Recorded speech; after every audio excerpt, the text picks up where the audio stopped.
Hi, everyone. Welcome to episode 4 of the Mind Blown Zone. This is Matt and Brad. This is part 2 of the legal overlay history. In the previous podcast, we went up to approximately the year 1666. We highly recommend that you watch that episode before this one. We're not going to do a summary, just go and watch it. It's definitely for your benefit. And just before we go into the content for this one, we're just going to discuss two things that we just chatted about during the break between these two episodes. Brad, the first one we talked about was the lords and ladies idea. Do you want to touch on that one? We talked about ladies. I don't remember that. Did we? The lords and nobles. What was it? Lords and commons, right? That was the lords and commons. Sorry, just rolls off the tongue. I just, today you can see this. You can see the reflection of this in the British Parliament today, right? They have the House of Lords, which are the sovereigns, right, the nobility. Then you have the House of Commons, which is the peasants and serfs. Right? Right. And the whole idea there is that the lords are there to keep the king, queen, crown in check, so that their rights that they have established aren't trampled upon or removed. That's basically their function. And I guess they're pretending that they're there for like the serfs whom they represent, sure, or seem to represent, but really they're just pushing back against the king. It just seems like they're representing the people because they're pushing against the king, and the people want to push against the king. But right, the reason they're pushing against the king is just for their interests solely, right? That's right. That's the idea. Right? They're happy to, subjugate the serfs to help the king all they want, right? But they're really they're underneath what's happening, and their legislation is they're making sure that none of this stuff tramples on their sovereign rights. That's why they're really there. Mm-hmm. So the king is trying to make all these like tax laws and stuff, and get the most out of the serfs as possible. Tax policies. I'm gonna start correcting you every time policies, you do it. I'm sorry. And the nobility's like, now here, this is trampling on my rights right now. I say. Well, that good old chop. That's right. I'm not gonna try to even do my English accent. Not good. What was the other thing what was there one more thing? Well, I just mentioned like, it's crazy. We just don't know about this stuff. And you just simply said, yeah, they don't teach it. And I was like, it's crazy that all you have to do for the entire population, 99.9% of people, let's say, to not know stuff is just not teach it. That's all you have to do. Yeah. Or teach it, invert it. We'll get into that. I got a good example of that coming up here today. Yeah. Just invert the teaching. Don't explain it the opposite of what really happened. All right. Tell a lie big enough, often enough, and it becomes the truth. All of those things are in effect. So where were we? All right. So we got to this idea of the age of exploration. Probably should have slipped in this lex mercatoria. People love to talk about it. That's the Latin for the law merchant. And people treat it as this awful, evil, terrible idea or thing. But it wasn't not that at all. It's an important concept. So during this period when, obviously ships are traveling between countries, voyaging, this kind of international trade begins. And this is where maritime law really gets kicked up a notch, right? This water law. It's for trade and commerce. It's really international law. And so it's all about, once you get past the boundary, 2 miles, 4 miles off the coast of a country, then you're in maritime law, right? And this is where the pirates come in and the whole 9 yards, right? This is all mixed up. But the real important thing was that when, let's say I'm an Indian spice trader, right? And, I have all these exotic spices that all of Europe wants. And so, once a year or whatever, I take a voyage up to Europe and people order, all these wonderful spices from me. And I roll into these ports. And what started to happen was the people in the other country would just steal. They'd make a deal, whatever, with this Indian, merchant. But then the Indian merchant would come and they'd roll all the barrels of the spices off, get them all, and then they would just, kill the guy, or they'd just not give him his money or whatever they were trading for, and the Indian merchant would be out of luck because he has no citizenship in this other country. And of course, the guys that pulled off the heist would make a deal with the judge. They were friends, they were countrymen, and so this merchants would get robbed basically. because there was no standard of law in this trading or commerce realm. Make sense? Yep. So they had to come up with this new, they would stop coming. Right? After you pulled this off once or twice, the merchants with all the spices or silk or whatever they were bringing stopped coming because they were getting robbed. So the only way they would come back was if they had this international documents, these international contracts that were respected in each country. And this is what starts this people start trading more and more once this maritime law is put into place. So you couldn't pull that stunt anymore when this got into place, right? The judge was sort of a neutral, and there were contracts in place ahead of time, and you couldn't just rob a guy from another country and get away with it. So that's the essence. Okay. But this then, the reason people hate it or yell about it now is because this is effectively how they're using this law merchant, as I'll explain later, as the way that they subjugate us under this legal system. Legal Okay, overlay. just planting a seed there, eh? Yep. So we jump now to 1666. This is when the cabal burns down London. You wouldn't learn that in your history book. You'd learn something else, but that's what really happens, of course. And it's kind of like a great reset of the time. And the 666 obviously has some play in here. Right. I mean, I hadn't heard that. They were saying the cabal burned it down. Yeah. Oh yeah. No accident.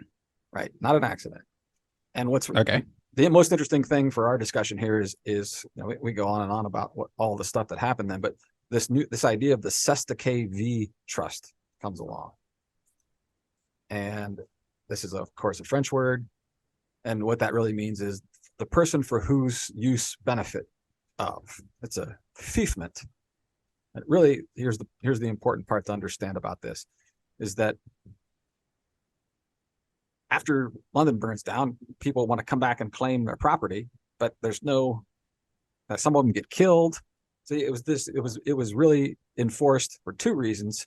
It was for reclaiming your property that was lost during the London fires, but it was also during this age of exploration. These sons of lords and barons were going off to countries, and not all of them were coming back. Their father would die, and the first son would be the rightful heir, but he'd never come back. So it would literally leave these giant estates in purgatory, if you will, right? They couldn't. The heir was gone. So the Sestake V thing was if the heir goes off for more than 7 years and doesn't come back, we presume dead. That's the most important thing to understand about the Sestake V, the Sestake trust. Mm-hmm. They presume him dead, doesn't come back in 7 years. And then the property can be distributed by the courts, the estate. So if it comes back within 7 years, okay, it's his. He gets it. Right. And what a mess it was when the heir comes back in 10 or 15 or 20 years, right? Mm-hmm. His estate's been chopped up, and now he's got to come back and try to. It's a whole big thing. But it was basically the estate, the trust turned over the estate after they were presumed dead. That's a real interesting thing in 1666. And then we'll talk about, because you'll hear this if you go off and listen to these legal, lawful, sovereign people speaking. We're going to talk about the Sestake Trust all the time. So that's what it was. So just a real quick note: 1694, Bank of England established. This is our first central bank, right?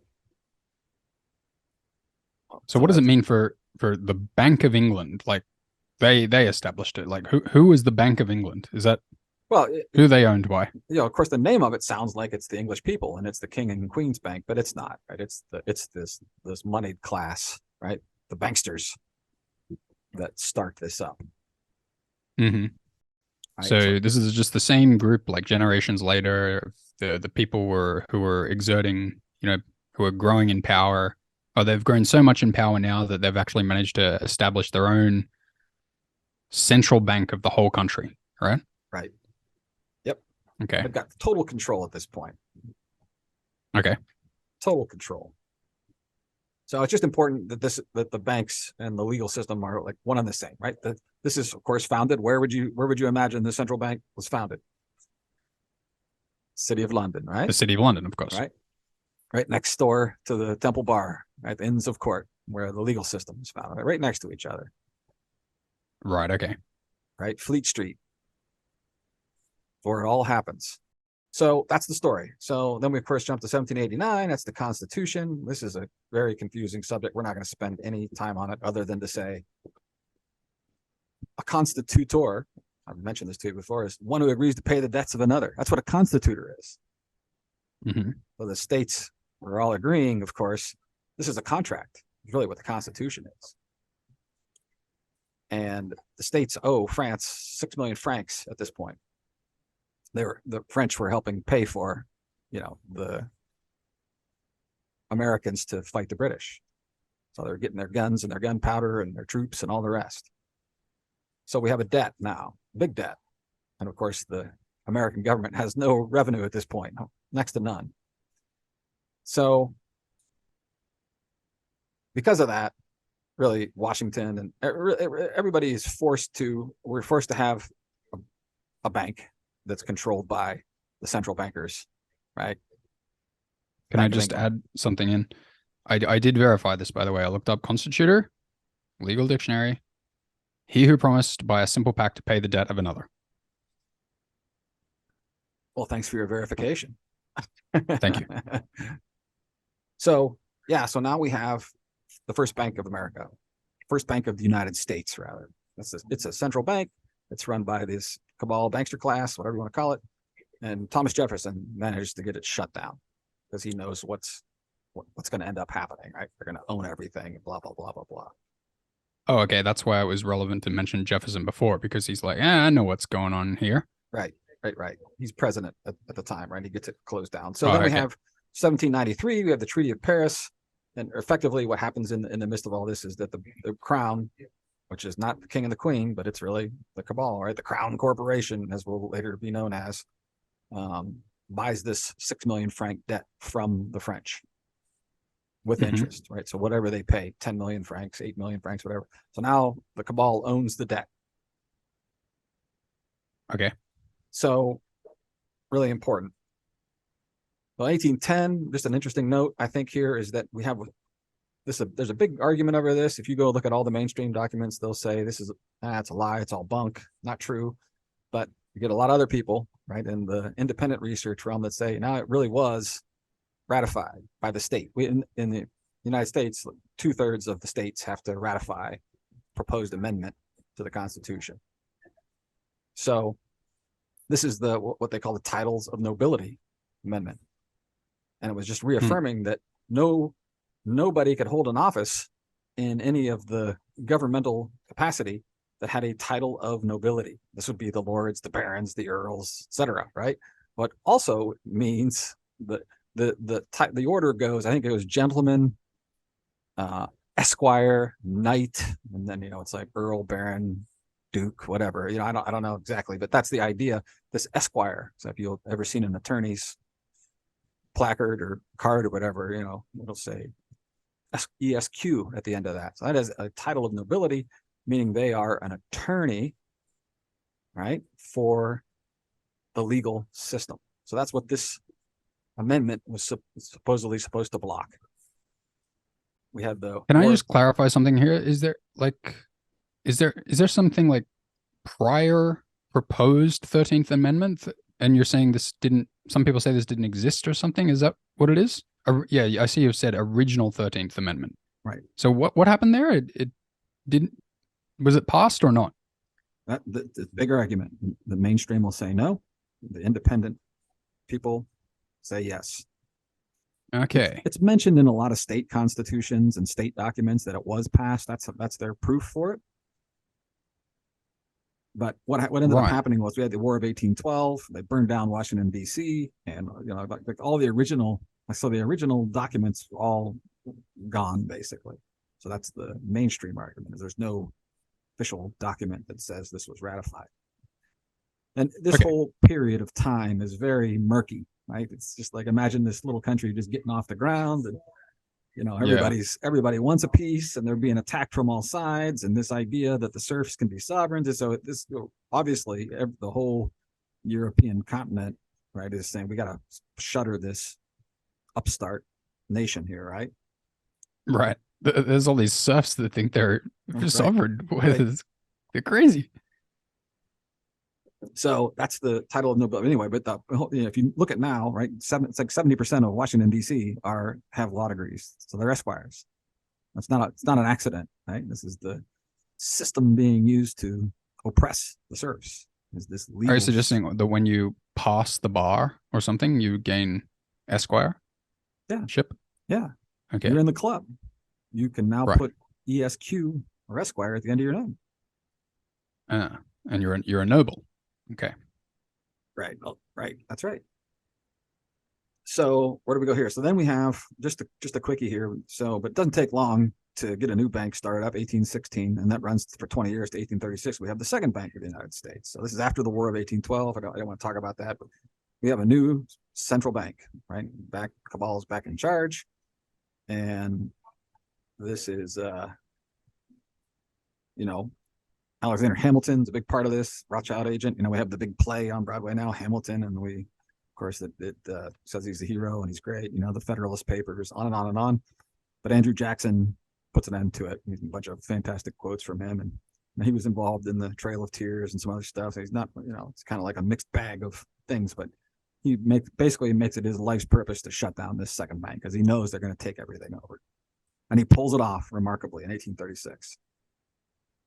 So the point of all this is, so now, the banksters have tried twice now to get the central bank into this upstart crazy nation, and it's failed. So it becomes clear that they are going to look for another way to subjugate them, because all the people know, no central bank. We don't want a central bank, right? It's now proven that it's not good for the people. Mm-hmm. So what the next landmark period is 1859. The international bankruptcy rules are that they come due every 70 years. So we go from 1789 Constitution, we now come to 1859, right? And this is 70-year has elapsed, and this debt of what was originally 6 million francs is now 80 or 90 million dollars. We basically haven't paid back any of it at this point. So, and that debt's called in. And so right around the corner from here, of course, is the Civil War. But right before the Civil War, of course, the Southern states secede from the Union. They create the Confederacy, as it's called. And the story we're told, this is more lies in history, it's all about slavery. Even though less than 1% of the Southerners own slaves, it wasn't about that at all, right? It was about this debt that the Southern states weren't aware of, that the original 13 states had with the French and then the Crown. It's now ballooned to this price. So now these states had joined the Union, these 13 states, and they were being asked to absorb part of this $90 million debt. And they said, so all the states in the Confederacy were new states who were not involved in taking on the 6 million franc debt in the first place. That's right. Right. And they were like, and then the debt got called in, and the southern states were like, we're out of here, mate. Right. Imagine, each state was, on the hook for $5 or $8 million of brand new debt that they weren't aware of, which was, by the way, was an enormous sum of money at that time. Doesn't sound like a lot today, but it sure was then. Mm-hmm. So they said, yeah, no, thanks. We're jumping out of there. And this is also the period when Abraham Lincoln, who is a bar attorney, I'm not going to talk about Lincoln. So he's a nobility. Interesting character, right? But he's a nobility. He's not supposed, according to the original 13th Amendment, he's not supposed to even have an opportunity to run for president. But you can kind of see what's happening here, right? And my feeling is he was brought in to try to broker to get the southern states to agree to this, taking on this debt. But maybe not. Maybe they knew they were going to start a war no matter what. And just another quick interesting note in this year is this is the Southern senators, when they secede, they walk away from Congress. And they called it interregnum, a period of discontinuity of government. And I've heard several of the lawful gurus argue that the Senate never really reformed after they walked away in 1861. It became a corporation, as we'll find out here in a second. Okay. So Civil War kicks off. The Northerners realize they don't have the moral high ground at this point. And so this is when this idea that they're doing it to free the slaves comes into play, right? Because they aren't. Oh, yeah, right. Right. They need a reason that they're causing all this chaos and death and everything. And so this is the reason that they come up with. And of course, that's what everybody believes today, that it was for this purpose alone. I mean, the slaves were not treated well when they came up north, right? They were second, third class citizens all the way up until whatever, 1960s. So it isn't like they were all welcomed with open arms in the northern states. Anyway, but this is the idea that we're sold on. So we have the Civil War, and then after the Civil War is over, of course, the North wins, and there's all kind of interesting discussions you can have about really it was the British, or the king, against the Vatican, the South. Really, they were just funding both sides to create havoc, to break this thing up. I think, what ended up happening was after they split up the proceeds here, and the British get the federal government, the territorial government. Federal, by the way, in Webster's 1828 is contract. It's a contract government.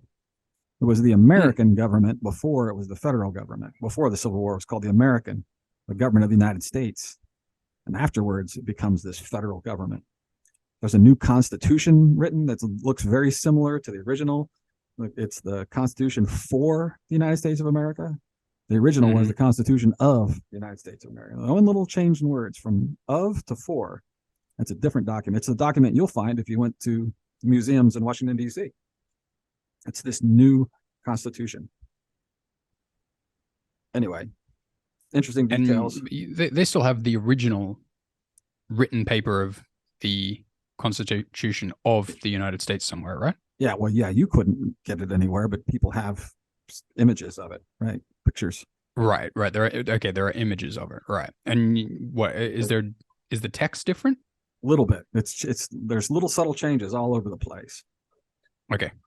You could spend months going over all of that. We don't have anywhere near enough time, but this new Constitution is for. I'm jumping ahead one bullet. We'll back up one though. Is for this new corporation that started. Most people place it at it's called the Organic Act of 1871, and that's when the United States of America Inc. is established. And you can tell. Now, does there need to be some document, like, if I go incorporate a company, it's a document. It's like, okay, this is the document that's all about the company. Is there some specific document that people can look at that is the document regarding this corporation? Well, so here's the trick. This is where this gets to be a huge mess, and it gets very confusing. You'll notice in my notes, I write it properly, but it becomes this proper noun. Look at the T on the United States of America. It's a capital T.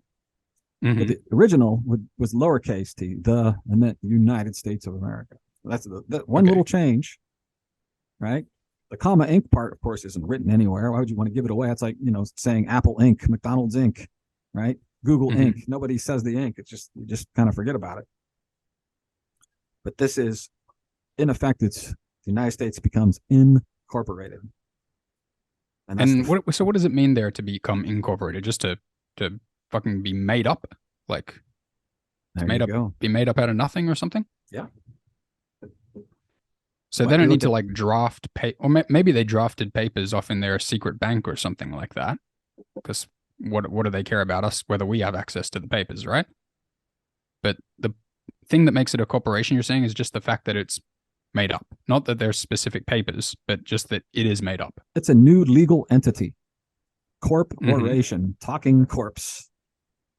Right? So it's a fictional dead entity or a corpse, but it can talk. In other words, it needs a representative. Representatives. Or corporations require representatives.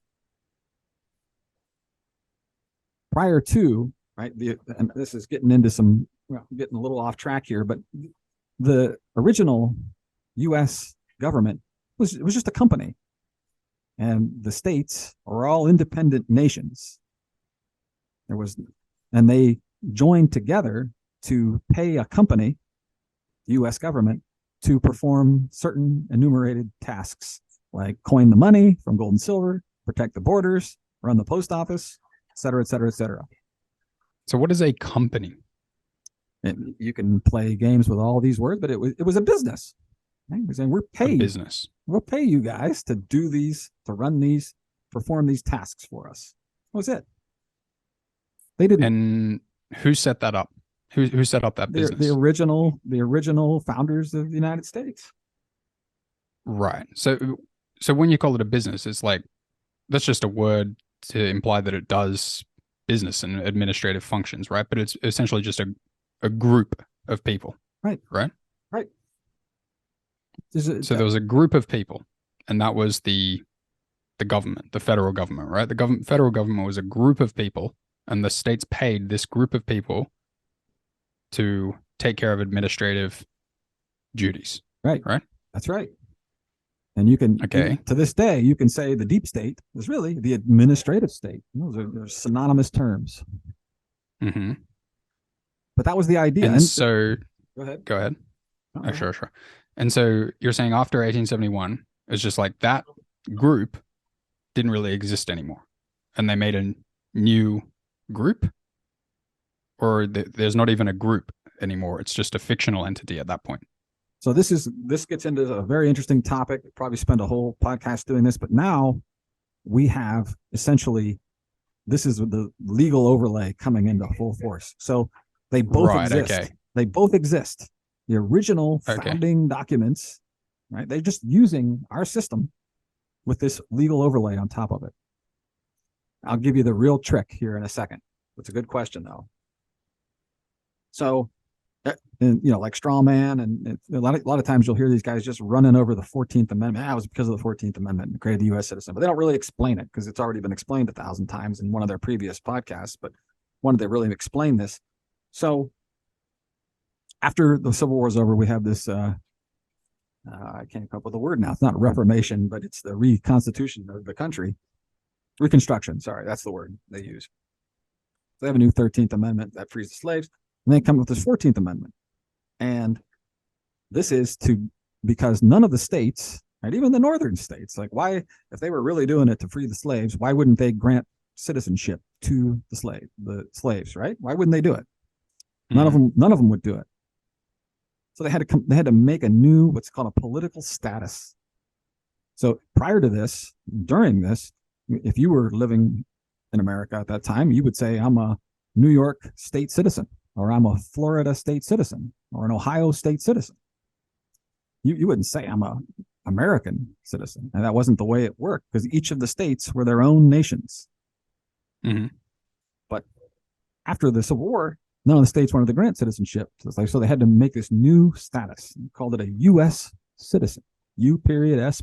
citizen. And why didn't they want to grant? Why didn't the states want to grant citizenship? I mean, because they felt that the slaves were second-class citizens. Okay. Right? They didn't, deserve to own land and on. I mean, they started, things happened afterwards, 40 acres and a mule kind of a thing. But this was the original setup after the Civil War. So, mm-hmm. And it's funny. This is why I'm going to tell you my niece. I got to see some of her homework, and it was all about how wonderful the 14th Amendment was and how it gave us all these civil rights. And it was just this wonderful thing for all of us. And really, what it is, it actually, so this is the idea of where the pyramid gets inverted. I haven't really talked about this, but there's a maximum of law, which is just an axiomatic thing everybody agrees to. He who creates controls, right? You create a business, you control it. You mm-hmm. create children, you control them until they come of age. So the government created, federal government corporation created this U.S. citizen, so they control it. And prior to this, of course, is that the government was controlled by the states, by the people. Right? They created this business to run these certain tasks on behalf of all the states. But you were a sovereign and you lived in a republic. Mm-hmm. So the government had nothing to do with you other than making sure that they coined the money and ran the mail and so on and so forth.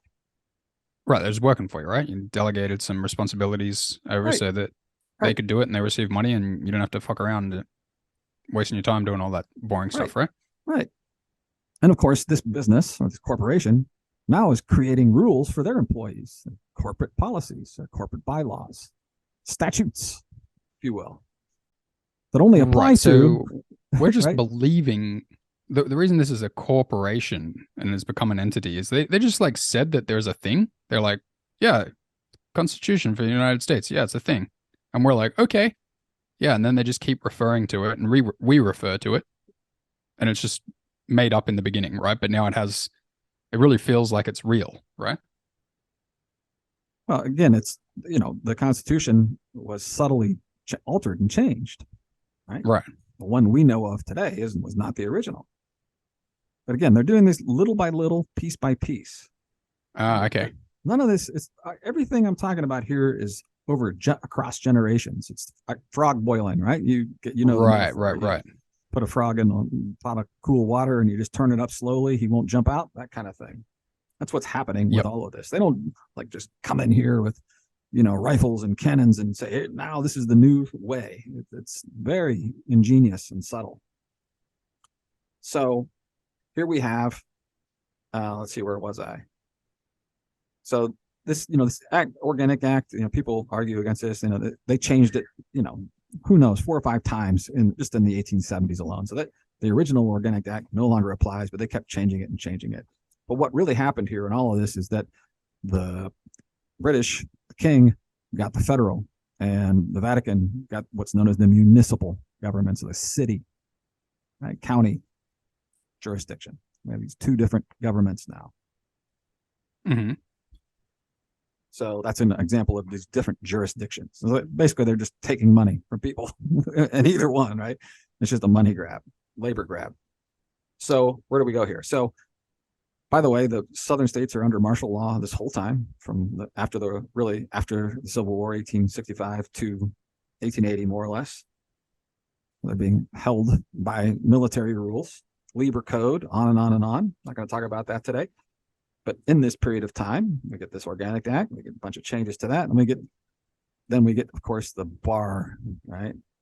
The Crown Temple bar, the legal system gets introduced. Banker approved representative, I've seen written. Right. That's one. Most people say British accredited registry, but I've also heard banker approved representative as well. Right. So the American Bar Association comes in 1878. And this is when, of course, unleashed the attorneys, the legal system into America. And this is, of course, the control matrix that they're bringing. So right, because they've already got this big legal legal system established in Britain, right? Right. So 1878, you're saying they're like, boom, they started to really push it into the United States, eh? Right. Okay. And we're operating under the common law. It's not even the British common law. It's the American common law is now operating. One little side note here is that the most common book other than the Bible on the shelves of all the, new colonists and Americans over here was the Blackstone's common law. You didn't need an attorney. You don't need an attorney. You didn't need anything. Everyone understood, essentially.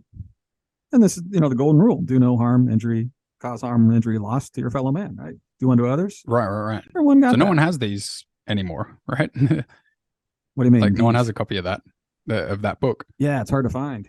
Right.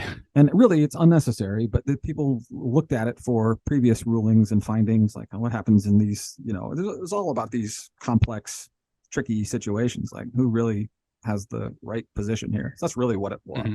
Remember, I said early on in the first podcast is that the common law is unwritten. It's just these are the right rules and mores and customs of your culture. How we do it around here, yeah. Yeah, that's it. So again, you're not going to be judged by the judge. I haven't really dived into this yet, but in the common law system, the judge is just a referee. And you just make sure everything's legit and nobody gets out of line. But it was the jury of your peers that decided the fate of your case. Mm-hmm. So in today's legal system, most of the time, the judge decides the law and the facts in most cases. Now, if you do get a jury trial under the legal system, then the judge makes the determination on the law, which is statutory, right? Statutory policies. Mm-hmm. The jury makes the decision on the facts. But in the common law system, neither the judge is just, again, magistrate, just a referee between the two people going at it. The jury got to decide the law and the facts. Right. Make sense? It's an important point. Yeah. And that's what a common law proceeding is. Go ahead. So now is the jury. Well, I guess I don't understand what you mean by the jury decides the facts and the judge just what does it mean to decide the facts and for a judge to decide the law? Like, what does that mean? All right. So in a legal case, right, the judge can determine what the statutes were or weren't followed. So the judge can say, ignore that testimony from that person because that falls outside of right. Okay. what we call the legal framework. Right? Okay, that's hilarious. Or, but also think of this idea of like we have, think of someone killing somebody else. So we have murder 1, murder 2, murder 3, manslaughter 1, manslaughter 2, 3, 4, 5. Right. The judge will decide which one. Right. Right. Involuntary manslaughter 1, 2, 3. So it's like, so the judge can tell the jury, you can't decide this is manslaughter 3 or involuntary manslaughter 2 or murder 1 or whatever. He tells them you can only convict this person of, involuntary manslaughter 3 or whatever, because I decided. Right. So the jury's kind of deciding whether reality is aligned with the facts of the legalities that the judge presents to them.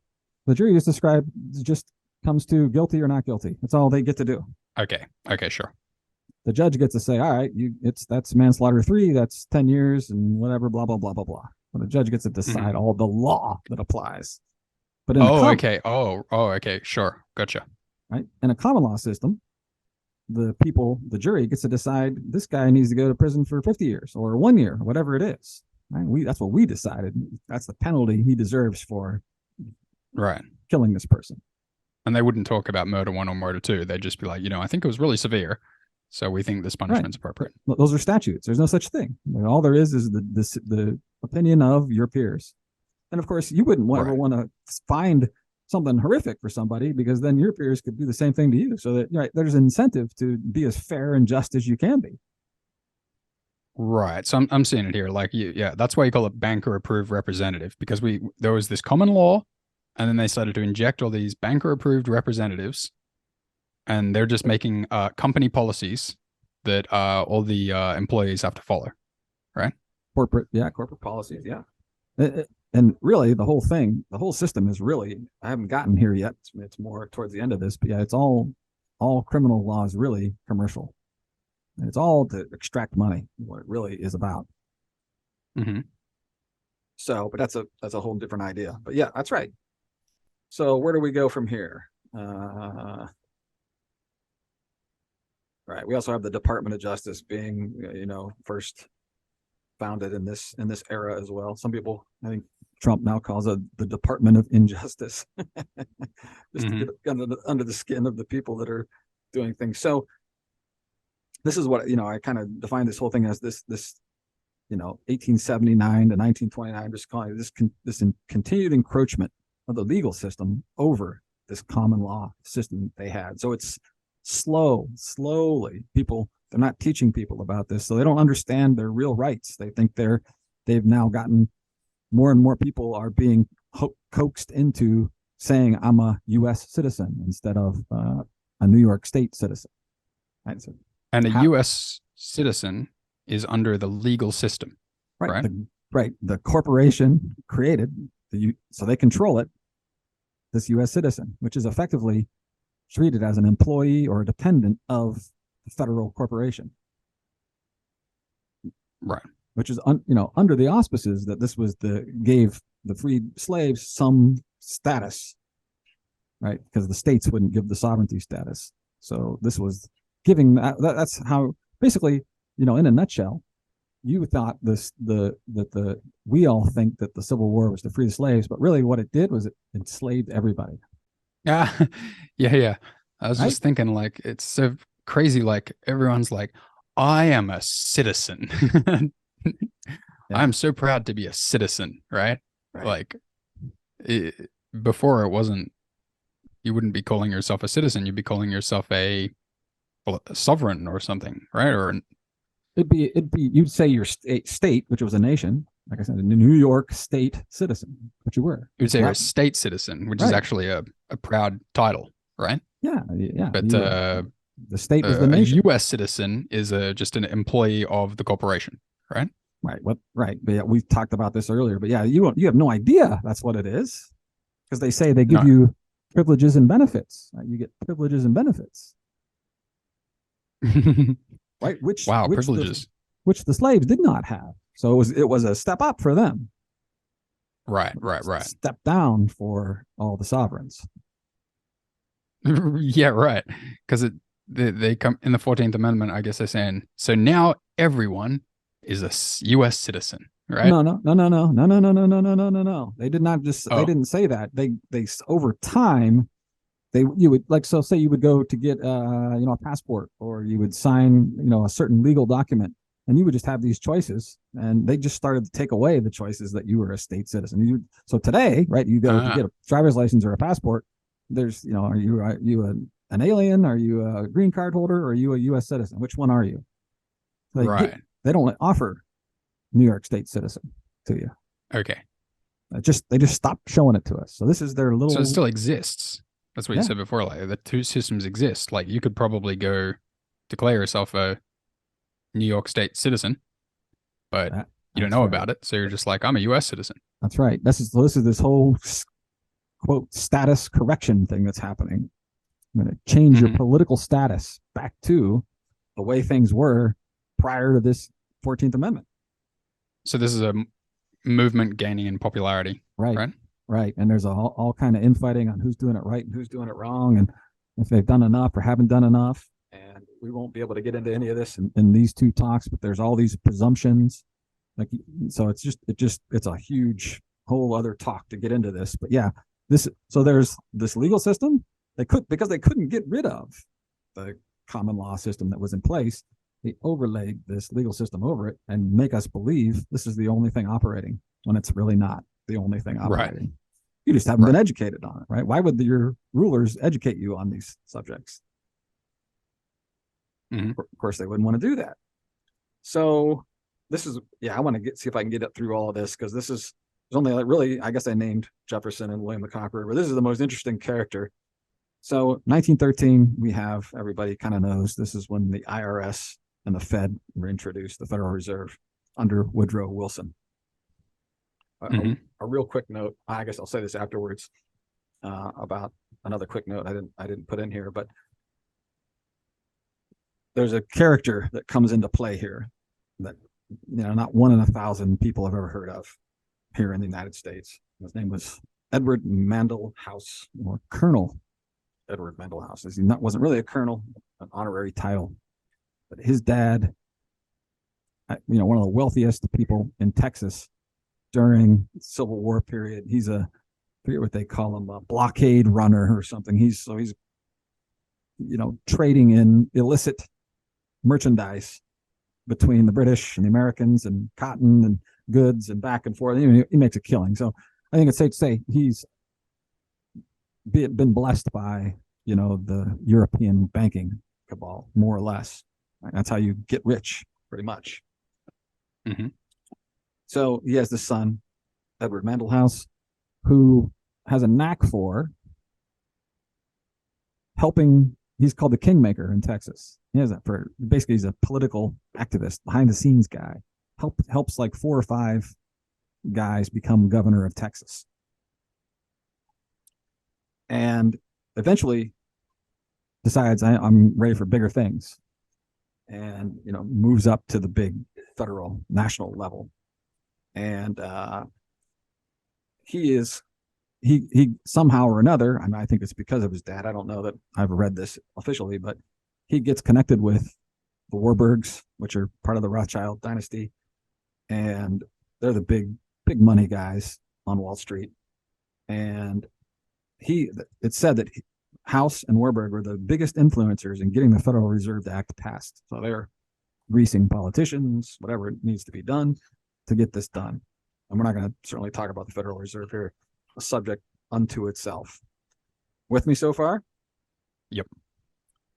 He becomes Woodrow Wilson's primary advisor. And I would call him Wilson's handler. It's a term people understand today. Woodrow Wilson is quoted as saying Edward Mendel House was his alter ego. Like basically, he speaks for me. Okay. So he's really the president, and he's calling all the shots. And like I said, one day I may want to do this talk on this mesmerism idea, but it was very popular in this period of time. Kind of 1840 to 1890. There's all these mesmerists going around and performing all these parlor tricks, but in reality, I think there's some realness to it. What's called mesmerism, mind control, right? MK Ultra, whatever you want to call it. So I think he's got some of these skills. And what I wanted to mention here is that Rudolf Steiner, in one of his talks about Wilson and said he was demonically possessed. That's how Steiner phrases it. Okay. Interesting, huh? Crikey. Right. So a couple things here, and then we'll wrap it up here on House. But he's the ghost author of this book called Philip Drew Administrator. Originally it was anonymous when it came out. It's supposed to be just a fictional novel, but it was actually this detailed plan for the future government of the United States, which was based on Karl Marx's communism, socialism. So it predicted. I hadn't even heard of that. Yeah, it's predicted all kinds of things: the graduated income tax, excess profits tax, unemployment, Social Security, flexible currency. It was what the New Deal was. Franklin Delano Roosevelt came in. And I want to read this one quote. So, he also founded the Council on Foreign Relations, which a lot of people, he was a founding member. A lot of people say this is the group that really controls all of America, right? Controls the politicians, so forth. You can read all kinds of books on that topic exclusively, but this is how powerful this guy was. He writes this book that eventually the Franklin Delano Roosevelt administration follows to a T. He founds the group CFR that a lot of people to this day say runs things. It's basically the corollary of the Institute for Royal Affairs I think that's what they call it in Australia, certainly in Britain. That's basically the same thing. But here's the quote. So this is one of these situations you get into where this is allegedly a letter between House and Woodrow Wilson. There's no, the people who run the archives and documents for Woodrow Wilson say there's no such letter. So this just goes to show how easy it is to hide or, get something out of public view if it's not amenable to the story you want to tell about somebody, right? You could just say, yeah, we don't officially have any letter like that. So to this day, you can't say this for sure, but this is the quote, and I'm going to read it verbatim here. Who wrote it to whom? Edward Mandell House, the guy. He wrote it to Wilson or to Roosevelt. Yep, sometime between 1913 and 1921 during Wilson's tenure as president. Okay. So very soon, every American will be required to register their biological property in a national system designed to keep track of the people and that will operate under the ancient system of pledging. Side note, think Corpus Juris Civilis here. By such methodology, we can compel people to submit to our agenda, which will affect our security as a chargeback for our fiat paper currency. Every American will be forced to register or suffer not being able to work and earn a living. You can't get a job in America without a Social Security number. Can't do it. So there you go. So continuing, they will be our chattel and will hold the security interest over them, and we will hold the security interest over them forever by operation of the law merchant under the scheme of secured transactions. Americans, by unknowingly or unwittingly delivering the bills of lading to us, will be rendered bankrupt and insolvent, forever to remain economic slaves through taxation secured by their pledges.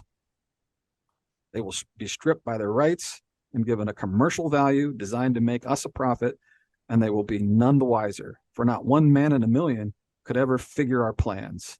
And if by accident one or two would figure it out, we have in our arsenal plausible deniability. After all, this is the only logical way to fund government, by floating liens and debt to the registrants in the form of benefits and privileges. This will inevitably reap to us huge profit effects beyond our wildest expectations and leave every American a contributor to this fraud, which we call social insurance, which is Social Security. Without realizing it, every American will insure us for any loss we may incur, and in this manner, every American will unknowingly be our servant, however begrudgingly. The people will become helpless and without any hope for their redemption, and we will employ the high office of the president of our dummy corporation to foment this plot against America, unquote. How's that for a doozy? Yeah, sure. I mean, the first that I had was because you mentioned, oh, maybe it's not attributable, or who knows, or no proof or something like that. But I thought, but this text still exists. This idea exists. So this was in the collective consciousness somehow. Whether this guy wrote it or what, like, this has been manifested somehow. Well, it happened. It all happened, right? Right. This is like a perfect explanation of what happened. Yep. And I have, of course, there's more to go here. We're going to have to do another episode on this. We're going to have to wrap this one up here for today, but we'll see in short order that this is exactly what starts to happen in the 1920s and 30s. Right. Exact thing that's written. So whether he wrote it or not, whether someone made it all up, it's not that important. What's important is this is exactly what happens. This is exactly how he explains things in his fictional novel, Philip Drew. So it seems almost impossible that he wouldn't have written this, couldn't have written this. Gotcha. And so I'll just leave it with this, is that this guy, Edward Mandell House, is probably the most influential person in the United States of the 20th century.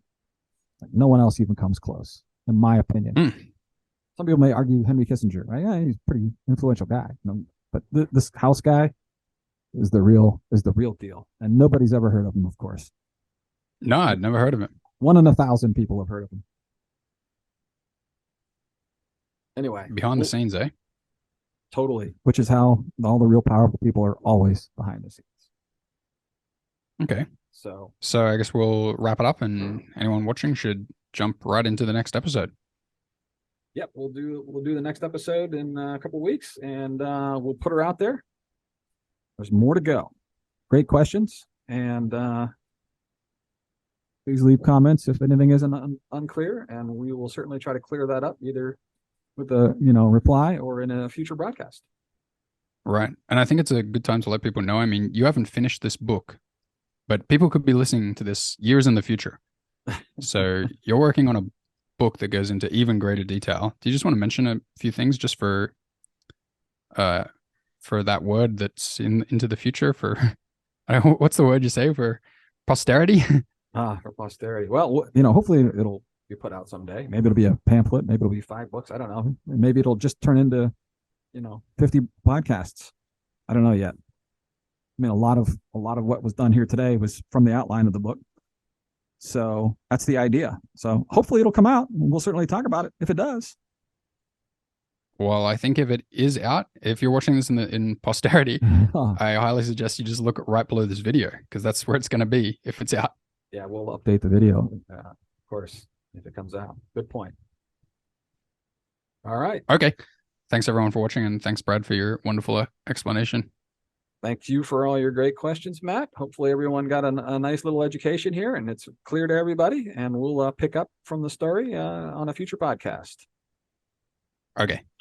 Talk soon. Bye-bye. Thanks, everybody. Take care.